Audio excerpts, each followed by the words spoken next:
Hello all, మా channel follow అవుతున్న వాళ్ళకి ఐడియా ఉంటుంది. నేను గోవా టూర్కి వచ్చాము. సో ఫ్లైట్ దిగగానే ఆఫ్టర్నూన్ ఇంకా లంచ్ కోసం వెతుక్కోవడము, ఇంకా మనీ ఎందుకు వేస్ట్, కొన్ని చిన్న చిన్న టిప్స్తో మనం ఈజీగా చేసుకోవచ్చు. సో యూజ్ అండ్ త్రో ఇలా బాక్సెస్ ఉంటాయి కదా, వాటిలో కొన్ని జామ్ పెట్టి కొన్ని ఏమో ఎగ్ బుర్జీ చేసి రోల్స్ చేసేసాను. వచ్చే ముందే తీసుకొచ్చాను. అండ్ కాఫీ కూడా ప్రిపేర్ చేసుకొచ్చాను. కొన్ని బ్రెడ్స్కి గీ పెట్టేసి ఫ్రై చేశాను.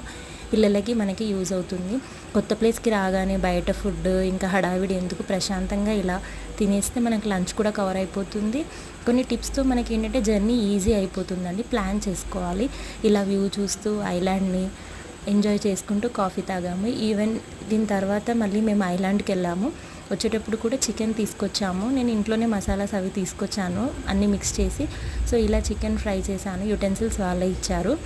దెన్ ఏంటంటే ఇవి ఇన్స్టెంట్ చపాతీస్ తీసుకున్నాము, పరాటా లాగా. సో ఇలా మా డిన్నర్ కూడా కంప్లీట్ అయిపోయింది బయట ఫుడ్ తినకుండా. Thanks for watching.